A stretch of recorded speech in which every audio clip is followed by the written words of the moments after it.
In the year 2149, space was no longer a mystery. Humans had outgrown Earth. They lived on Mars, mined on Europa, and studied the stars from cities built inside hollowed-out asteroids. Humanity was finally a member of the Galactic Federation, a council of advanced alien civilizations spread across the galaxy. But not everyone in the galaxy welcomed humans. In the Zarkan Empire, a powerful and warlike species known for its speed and strength, humans were seen as pests, slow, emotional, and unworthy of a seat at the table. Their leader, Commander Vorkal, made that clear in a fiery broadcast that spread across the galaxy in minutes. Let them prove their worth, he declared, his voice sharp and cold. If they want to keep their place in the Federation, let them win it. In the arena. In the galactic race. The galactic race was more than a sport. It was survival in motion. Pilots sped through asteroid belts, around exploding stars, and inside wormholes that bent time and space. Only the best pilots survived. Some didn't make it out at all. The Federation agreed. If Earth won, they would be respected as equals. But if they lost, they would be stripped of their rights, their colonies, and their seat in the Council. The challenge was set. Earth had 7 days to send a pilot. Far from the halls of politics, on a dusty repair deck on Mars, Jackson Morrow was covered in grease. He lay under a broken cargo hauler, one boot sticking out from beneath the ship's rusted belly, welding sparks flying around him. Jackson wasn't famous. He wasn't rich. But he was too good to be fixing freighters for low pay in the Martian heat. A message pinged on his wristcom. Priority. Urgent. From Earth Command, Federation Affairs Unit. Jackson slid out from under the hauler, sat up, and wiped his face with a rag. What now? He opened the message. It was short and to the point. Jackson Morrow. You are requested to report to the Mars Colonial Authority immediately. Details are classified. Mission of planetary importance. He snorted. Must be a mistake.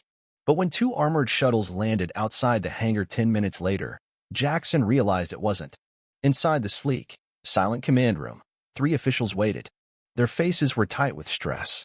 The central figure, a woman named Director Halley, stood and faced him. Jackson Morrow, she said. You've been selected to represent Earth in the galactic race. He blinked. You're joking. We don't have time to joke. Jackson leaned back in the metal chair, arms crossed. I'm not a racer. I fly cargo and dodge rocks. Exactly, Director Halley said. You fly under pressure. You fly broken ships that shouldn't even get off the ground. We need someone who survives the impossible, not someone who looks good in a flight suit. He didn't respond right away. The room was too quiet. Finally, he asked, what happens if I lose? Earth loses its Federation seat. We lose our Mars and Europa colonies. We lose our future. Jackson stared at the floor. His boots were still dusty. He thought about the kids growing up in the tunnels of Mars, the engineers building solar fields on Europa, the dreamers who looked up and saw stars instead of limits. And then he looked back up. I'll need my ship, he said. Director Halley smiled for the first time that day. You'll have it. 3 hours later, Jackson walked into a private hangar outside Mars City. His old ship sat in the center, held together by patchwork metal, exposed wires, and faith. The Scrap Hawk.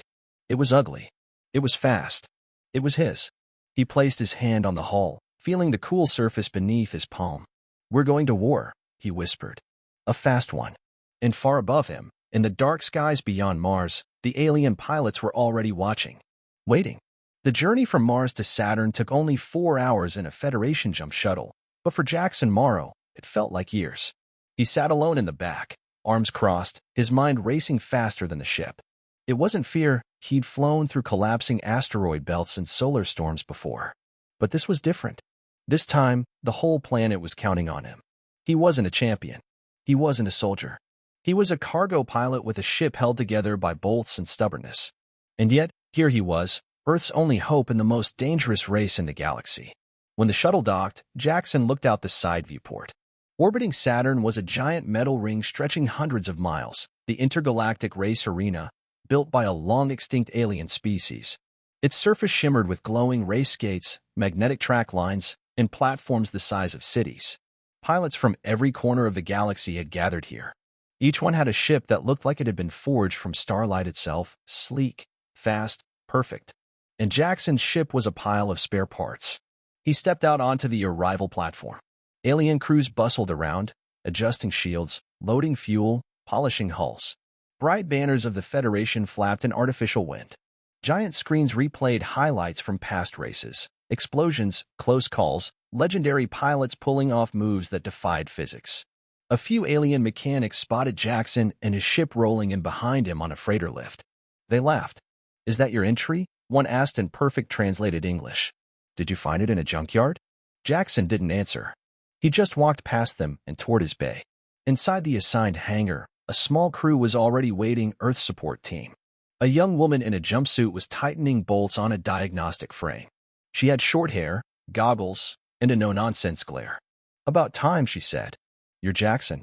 "Depends who's asking," he replied. "Lyra Kane, lead engineer. I fix things that shouldn't fly." And that, she pointed to the scrap hawk, "definitely shouldn't." He gave a half-smile. "She'll fly just fine. With the right touch." Another voice called from behind the ship. "And some luck." An older man stepped out, gray hair tied back, one mechanical arm gleaming under the lights. "Cole Marin," he said, shaking Jackson's hand. "Old pilot. Federation retiree. They brought me in to keep you alive." "I'll take it," Jackson said. Together, the three walked around the scrap hawk. The ship was a strange sight among the sleek alien cruisers. Its hull was scarred, patched with different colored metals. The engines were exposed, and some wires trailed like vines. But it had one thing the others didn't: soul. "I've added reinforced coil shielding," Lyra said, walking alongside. "It'll hold through minor plasma bursts, maybe even a solar flare." Jackson nodded. "Good. I'll need that on turn 8. You studied the track?" Cole raised an eyebrow. "Every inch of it," Jackson replied. "There's a blind corner after the wormhole gate. I'll be taking the inside curve." Cole gave a slow, impressed smile. "Maybe you're not just a cargo jockey after all." Over the next 2 days, the team worked around the clock. They installed dual thrusters from an old mining ship to boost takeoff speed. They rewired the navigation panel to allow manual override, just in case the autopilot failed mid-race. They replaced the rear stabilizers with a set Lyra salvage from a crashed scout drone. Every piece of the scrap hawk was touched by human hands, guided by human instincts, and fueled by human grit. Meanwhile, Jackson trained in the simulator pods. Each night, he flew through simulated chaos, dodging firestorms, racing past alien warships, slipping through gravity wells. He crashed. He burned. But each time, he got better. On the 3rd day, he joined a practice heat with other pilots. It wasn't official, just a warm-up, but the other racers took it seriously. Vorkal was there. His ship, Void Fong, was long and dark, like a blade cutting through space. It hummed with dangerous energy. The crowd fell silent when he entered. As the ships lined up on the track, Vorkal glanced at Jackson across the bay. "You're out of your depth, human," he said calmly. "This isn't a cargo run." Jackson stared back. "Good. Cargo runs are boring." The race began. In the first few turns, Jackson fell behind. His ship was slower, he knew that. But as the others took predictable paths, Jackson spotted a shortcut. A gravity rift near the second gate. Unstable, risky, but if timed right. He hit the manual switch and dove into it. The scrap hawk shook. Lights flickered. The ship screamed in protest. But when Jackson came out the other side, he was in 3rd place. The alien commentators gasped. The crowd leaned forward. Vorkal scowled. Jackson grinned. After the heat ended, he returned to the hangar, system smoking, coolant leaking. Lyra slapped a tool against the floor. "What were you thinking?" "Testing the limits," he said. Cole laughed. "He's a racer now." They all looked at the scrap hawk, broken but not beaten. Tomorrow would be the real thing. The galaxy was watching. And for the first time, someone whispered in the crowd. The human might actually have a chance. The race was 1 day away. The entire galaxy was watching. News drones hovered in the race arena, streaming every detail live. Giant screens floated in orbit, showing highlights, interviews, and predictions. Most bets were placed on Commander Vorkal. A few daring souls backed unknown names from lesser species. Almost no one bet on Earth. And no one expected the scrap hawk to survive the first lap. Inside Hangar Bay 09, Jackson Morrow sat on a crate, sipping bitter synth coffee from a tin cup. His jumpsuit was stained with engine oil. His hands were scraped from fixing the port stabilizer himself. Sleep was rare. Focus was everything. Lyra was typing rapidly at a console, fine-tuning the ship's shield response. Cole leaned against the wall, arms crossed, watching Jackson like a coach before a championship game. "You know," Cole said, "I've seen pilots lose their minds before a big race. Jackson raised an eyebrow. Do I look like I'm losing mine? No, Cole said. You look like someone about to walk into a lion's cage holding a steak. Jackson smirked. Let's hope the lion chokes. That afternoon, the racers were called to the central arena for the final briefing. The enormous chamber had gravity panels that adjusted for every species. Holograms showed the full course, an intricate ring of chaos around Saturn. Each racer stood by their ships on display platforms. There were 20 total, including Jackson. Most were alien warships modified for speed, sleek, silent, deadly. Their hulls pulsed with light and strange technology. Vorkel's ship, Void Fong, stood at the center. It looked like it was carved from a black star, long, angular, with an eerie hum that made the platform vibrate. It didn't fly. It hunted. Jackson's ship looked like it had been dragged in by accident. As the race rules were explained by a floating Federation AI, Vorkel never looked away from Jackson. His yellow reptilian eyes narrowed. His arms were folded behind his back, perfectly still. When the briefing ended, Vorkel walked straight toward him. They met in the middle of the arena, eye to eye. I expected Earth to send a warrior, Vorkel said. Not a mechanic with a death wish. Jackson didn't blink. I hear you're fast. That true? Vorkel tilted his head slightly. Fast enough that you'll never see me pass you. Jackson took a slow sip of water from his flask. Then I guess I'll just see you crash. A few nearby racers and reporters turned their heads, surprised. Vorkel leaned in, his voice lower. This race is not a game. When I win, Earth will crawl back into the dirt. Jackson stared back, calm as stone. That's the problem with people like you. You think ships win races. But it's always the pilot. Vorkel bared his sharp teeth, a silent snarl, then walked away. That night, in Hangar Bay 09, the team made final checks. Lyra installed an emergency cooling system on the engine core. The plasma section could melt your coils, she said. Hit this switch if the heat spikes. It'll buy you 30 seconds. Cole handed Jackson a small wrist remote. If your AI goes out mid-race, this gives you manual control of the wing flaps. Don't overuse it. Jackson nodded, listening carefully. Every move had to be perfect. One mistake, and it was over. They worked in silence. The Scrap Hawk was battered, but ready. Every system had a backup. Every flaw had been patched. And beneath the wear and tear, the ship felt alive. Jackson placed a hand on the control panel. You and me, girl, he whispered. Let's do the impossible. Meanwhile, in Hangar Bay 01, Void Fong gleamed under surgical lights. Vorkel stood beside it, speaking to his private engineer. The human ship, monitor it, he said. Scan for vulnerabilities. No accidents. But if something breaks, don't fix it. His engineer nodded. Understood, Commander. And prepare the overdrive core, Vorkel added. It's illegal. Use it only if necessary. The engineer hesitated. It could destabilize your ship. I said prepare it. Yes, Commander. Vorkel turned back to his ship. Let the human play his little game. I will end it. The next morning came quickly. Jackson didn't sleep. He stood in the observation deck overlooking Saturn. The gas giant swirled with orange and gold clouds, rings spinning endlessly. Somewhere down there, storms raged larger than Earth. And yet, it was peaceful. He thought of home. Mars. The red dust. The long tunnels. The kids who watched the stars with cracked helmets and big dreams. This race wasn't just for Earth. It was for them. A soft voice spoke behind him. Nervous? Lyra. He shook his head. No. Just quiet. She stepped beside him. You know, no one expects you to win. I know. But they expect you to try. That matters. He nodded slowly. Trying's never been the hard part. They stood together in silence, watching Saturn. Hours later, racers were ordered to their ships. Jackson climbed into the Scrap Hawk. The seat fit like it was made for him.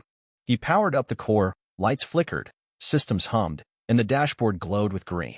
Lyra, status? All systems ready. Backup stabilizers synced. Good luck, Jax. Cole's voice came next. Remember the plan. Let them go first. Watch. Then cut inside on turn 4. You've got this. Jackson gripped the controls. Copy that. Outside, the race gate opened. The arena roared. Drones flew overhead.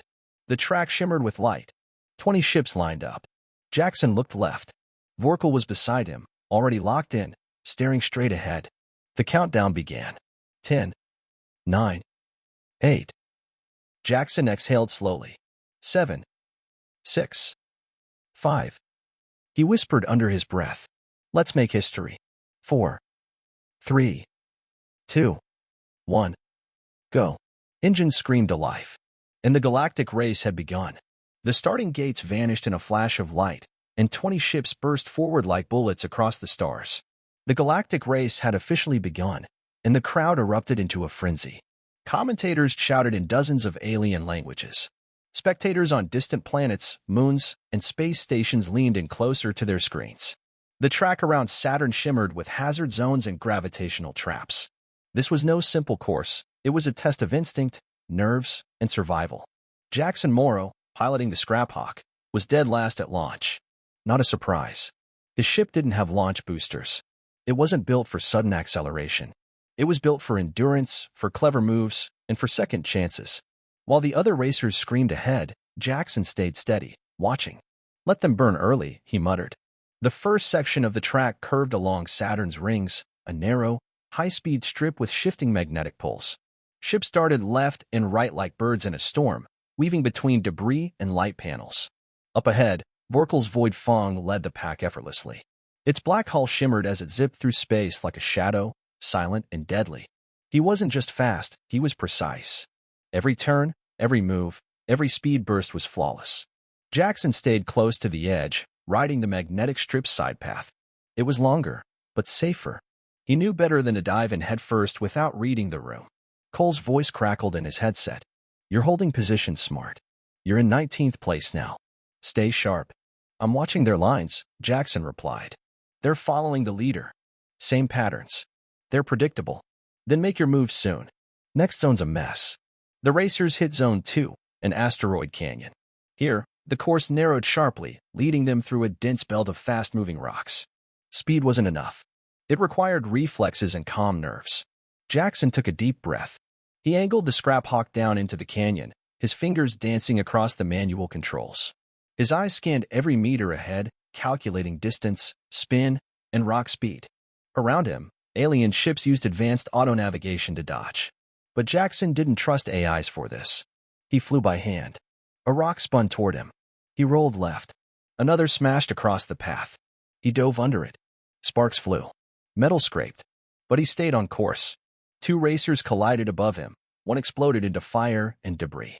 The other spiraled out of control. 17 racers remaining, Lyra reported. "You just moved into 14th place." Jackson grinned. "Told you. This bird knows how to duck." Up ahead, the canyon ended in a massive gate pulsing with purple energy. Zone 3, the wormhole curve. Each racer had to fly through a narrow wormhole corridor, unstable, disorienting, and dangerous. Ships entered one at a time, staggered by milliseconds. Inside, time bent. Distance shifted. Ships could emerge ahead or behind, depending on their navigation. Jackson's turn came. He aligned the Scraphawk and hit the gate. Whum! The world twisted. Colors bled. Alarms flared. Inside the wormhole, Jackson felt his stomach lurch. The ship shook violently, systems flickering. His HUD scrambled. No readings, no map, just chaos. And then, silence. Static. His screen went black. "All systems offline," Lyra's voice crackled. "Your comms are cutting out. Jax, can you hear me?" Jackson closed his eyes, hands gripping the sticks. He couldn't see. He couldn't hear. But he could feel. He had flown through worse. Dust storms on Mars. Broken navigation panels over Europa. This was just another storm. He went manual. Flicked a switch. Pulled the throttle. Eased the rudder. The ship groaned, but followed. Light returned. The wormhole twisted one last time and spat him out. The Scraphawk emerged into open space, intact. His screen blinked back to life. Position update, 8th place. Cole laughed in his earpiece. "You made it. You crazy Martian. You're climbing." Jackson smiled. Still breathing. Then came Zone 4, the anti-gravity spiral. Here, gravity flipped every few seconds. Left became right. Up became down. Racers had to anticipate flips and adjust in real time or spin off course. 3 ships lost control immediately, slammed into the spiral walls and burst into sparks. Jackson locked his elbows, stayed centered. The ship flipped. He rotated calmly. The ship twisted again. He countered with side thrusters, stayed level. A red ship spun out beside him. Jackson swerved past the wreckage, systems blinking from the sudden pressure change. He cleared the spiral. 6th place. Suddenly, a blast rocked his left side. Warning. Shield hit, Lyra shouted. You've been fired on. What? Jackson barked. Weapons are banned during the race.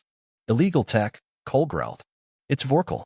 Only his ship has that kind of energy signature. Sure enough, ahead of him, Vorkal flew with perfect calm, as if nothing had happened. Jackson's shields held, but barely. That shot had been a warning. Is he trying to knock me out of the race? Jackson asked. No, Cole replied. He's trying to send a message. Jackson gritted his teeth. Then let's send one back. Zone 5 was next, the nebula stretch, a long, open run through a cloud of charged gas. Visibility was low. Lightning arced randomly. Pilots had to feel their way forward. Jackson cut power to half his systems, lowered his energy signature, and moved like a shadow. He passed 2 ships struggling in the storm. He didn't use speed. He used silence.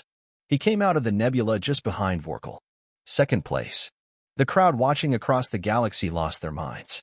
A human. And second? He's still alive? Where did he learn to fly like that? The final stretch loomed ahead. Zone 6. The Solar Gauntlet.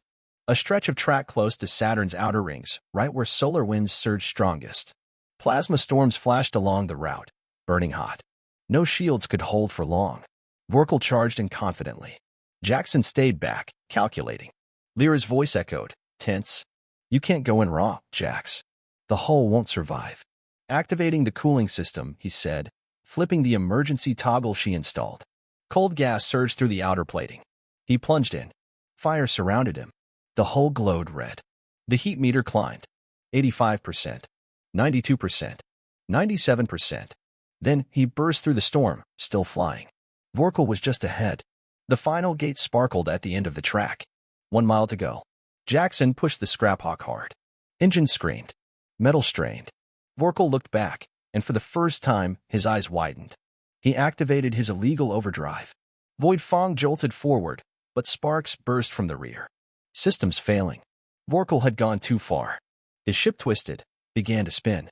Jackson surged past, riding the edge of the track, barely holding together. The finish line blazed ahead. Jackson leaned forward. Come on, girl, hold together. Just a little more. And then, the Scraphawk crossed the finish line. Explosions lit up behind him as Vorkal's ship spiraled and crashed. The human had won the leg. The impossible had happened. The crowd was silent. Then the cheer rose. Across worlds. Across languages. Across species. A human had defeated the galaxy's best. But the race wasn't over yet. This was only the beginning. The Scraphawk hovered just beyond the finish line of the 5th leg. Steam hissed from her joints, and her left stabilizer sparked with protest. Jackson Morrow leaned back in the cockpit, eyes wide, chest rising and falling with each breath. He had just passed the near-invincible Commander Vorkal, and the galaxy had watched it happen. His hands were still tied on the controls. The heat from the solar gauntlet still burned in his bones, and his ship creaked like an old warrior refusing to fall. You alive in there? Lyra's voice came through the headset. Barely, Jackson said with a dry laugh. That plasma nearly cooked me. You're insane, she said. But you pulled it off. Cooling system worked, he added. Thanks, Lyra. Don't thank me yet, she warned. The final leg is coming. If Vorkal doesn't beat you with speed, he'll try something worse. Across the track, Vorkal's ship, Void Fong, drifted in silence. Smoke poured from its venting system. The overdrive core had pushed too far and cracked the internal structure. His support crew scrambled to get him operational again, working in tight silence. Vorkal sat in the cockpit, motionless. His jaw clenched, his claws digging into the arms of his pilot's seat. He hadn't been beaten in over a decade. And now, a human, a Martian cargo pilot, had overtaken him. That wasn't just defeat. That was disgrace. Status, he snapped. Systems are unstable, his engineer said. Your core may collapse on the next push. Reinforce it, Vorkal growled. Strip the secondary systems if you have to. I need speed. But if you lose guidance control, do it. In Hangar Bay 09, the Earth team worked nonstop. Cole barked orders as he rewired the flaps manually. Lyra was underneath the ship, welding a bent panel. Sparks lit the hangar floor, and the smell of burnt wiring filled the air. The Scraphawk was holding together, but barely. Jackson sat nearby, watching the screens. Replays of his overtake played again and again. Alien commentators debated his flying skill, his instincts, and his ship's raw power. But he knew better. It wasn't power that got him here. It was timing. Luck. Quick thinking. And a ship that refused to quit. You're trending across the galaxy, Cole said, glancing at a holoscreen. Some folks are calling you the Rust Racer. Others say you're a fluke. Doesn't matter, Jackson said quietly. I've got one lap left. The final leg of the galactic race was unlike any other. The Light Run. A long, wide arc that circled the farthest ring of Saturn. It passed through 3 danger zones, a collapsing ice tunnel, a magnetic rift field, and a gravity surge near one of Saturn's smaller moons. Then it ended in a tight spiral descent toward the core of the ring station. Speed, precision, and focus, nothing less would win. Racers returned to their ships one by one. There were only 6 left. Jackson climbed into the cockpit of the Scrap Hawk. The seat was worn, but familiar. The controls were twitchy, but he knew them like his own heartbeat. Lyra's voice came in. Ship's patched as best as it'll get. Core is running hot. Don't push it too hard unless you have no choice. Cole added, and remember, Vorkal plays dirty. He's not just looking to win. He's looking to bury you. Jackson closed his eyes for a second. He thought of Mars. Of home. Of the quiet hangars, the red sky, the kids who looked up through cracked domes and imagined flying. Let's finish this, he said. The ships lined up for the final launch. The arena was deathly silent. Even the crowd seemed to hold its breath. 6 racers. One final run. Jackson looked right. Vorkal was there, silent, face unreadable. His ship still smoked at the seams. But it was ready. Dangerous. Hungry. The countdown began. 10. 9. 8. Jackson's fingers flexed over the controls. 7. 6. 5. He whispered, one more mile, girl. That's all we need. 4. 3. 2. 1. Go. The racers launched forward in a blur of light. The first danger zone hit hard, a frozen tunnel surrounded by chunks of spinning ice. The tunnel was narrow and unstable. Just as the racers entered, a tremor rippled through the structure. Ice fell. A ship clipped the wall and shattered instantly into debris. Jackson swerved hard left, tilted his ship sideways, and slid through the collapsing tunnel. Ice slammed behind him, just missing the tail of the Scrap Hawk. Only 5 racers remained. Next came the magnetic rift field. Energy waves pulsed across space, disrupting controls and pulling ships off course. Void Fong shot ahead, its magnetic shielding absorbing the impact. Jackson's ship wasn't so lucky. The controls jerked. The compass spun. He bit down, hard, adjusted manually. Stabilize. Lyra yelled. You're veering into the wall. Jackson flipped the backup switch. A spark shot from the panel. The ship jolted, but straightened. He punched through the final rift, barely regaining balance. Now he was in second place. Then came the worst of it, the gravity surge. Saturn's moon, Mimas, had a gravity distortion caused by old alien tech beneath its surface. The track bent around it in a spiral dive. Racers had to descend while fighting a pull that wanted to slam them into the surface. Jackson gritted his teeth. The ship screamed under the pressure. Hull panels buckled. The stabilizers groaned. Your wings are going to give, Lyra shouted. Not yet, Jackson growled. He angled the ship down, used gravity to slingshot into the curve. It was dangerous. One wrong nudge and he'd hit the moon like a missile. But he held steady. He came out of the curve neck and neck with Vorkal. The final straightaway was in sight. The gate glowed like a sun at the end of the course. Vorkal activated his last weapon, overdrive, again. The Void Fong surged forward, then jerked violently. The core cracked. Sparks exploded from the rear. But he kept going. Too fast. Too unstable. Jackson pushed forward, all systems redlining. The Scrap Hawk trembled, groaned, whined. Lyra screamed in his ear. You're going to tear apart. Shut it down. But Jackson didn't stop. The finish line raced closer. Vorkal's ship flickered, systems failing. Jackson leaned forward. He was flying blind, barely holding together. Then, a final burst. The Scrap Hawk shot past Vorkal's dying ship and crossed the finish line. Silence. Then, the galaxy erupted. Cheers from every corner of every system. Earth had won.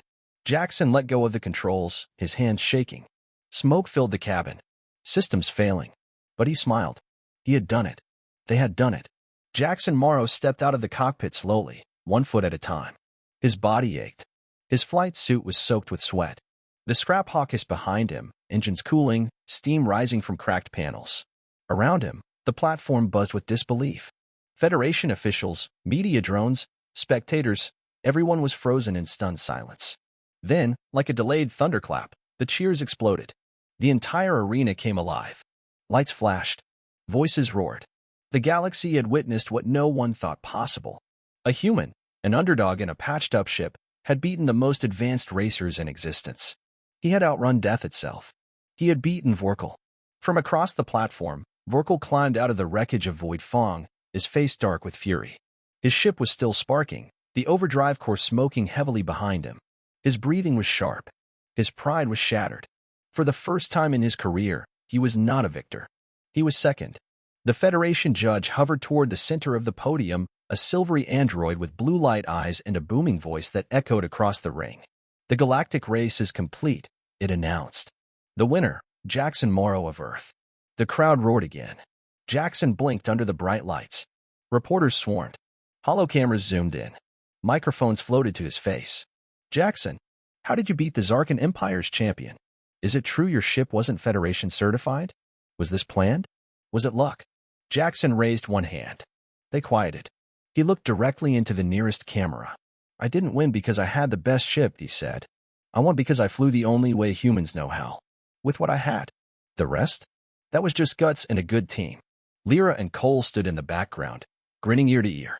Cole nodded with pride. Lyra wiped her face quickly, pretending it was just sweat. Later, in a private chamber inside the arena, Jackson stood before the Federation Council. Leaders from dozens of species sat at long, curved tables. Holograms of planets and flags hovered in the air. An elder with silver skin and a deep voice addressed him. You were not expected to win, the elder said. Your species has shown great risk, but also great heart. Another official leaned forward. Earth's place in the Federation is no longer in question. The vote is unanimous. Humanity has earned its seat. Jackson nodded. We never asked to be treated special. Just fairly. You are, the elder replied. From this day forward. That evening, a celebration was held in the observation ring above the arena. Earth's colors glowed across the skyline. Music from different planets played. Food from dozens of cultures was shared. Jackson, though, stayed near the edge of the glass dome, looking down at Saturn's rings far below. Cole joined him. You're a legend now, you know. I didn't do it to be a legend. I know. Jackson took a sip of water. Think the Scrap Hawk can be repaired? Cole laughed. Barely. You broke her good, but we'll get her flying again. Lyra walked up next, flipping through a data pad. You've got 27 offers from sponsors, and 5 from other species asking for joint training programs. Jackson raised an eyebrow. And I deleted the ones that offered luxury deals, she said. Didn't think that was your style. Thanks, he said. She nudged him. You still fly like a maniac. He grinned. Worked, didn't it? The next morning, Jackson left the arena quietly. No parade. No big speech. He loaded a bag onto a simple interplanetary shuttle. The ramp lowered. He turned and looked once more at the giant structure where he made history. Back to Mars, the pilot asked. Back home, Jackson said. The shuttle took off, cutting through the stars. On Mars, in a dusty hangar near the mining zones, children gathered around an old screen. They watched the race replay for the 100th time. They saw the Scrap Hawk dodge asteroids, fly blind through wormholes, and cross the finish line in a cloud of fire and light. They cheered. They pointed. They dreamed. Jackson's name was now carved in the corner of the screen, scratched in by hand. Jackson Morrow, human pilot. First place. No gold. No statue. Just a name. That was enough.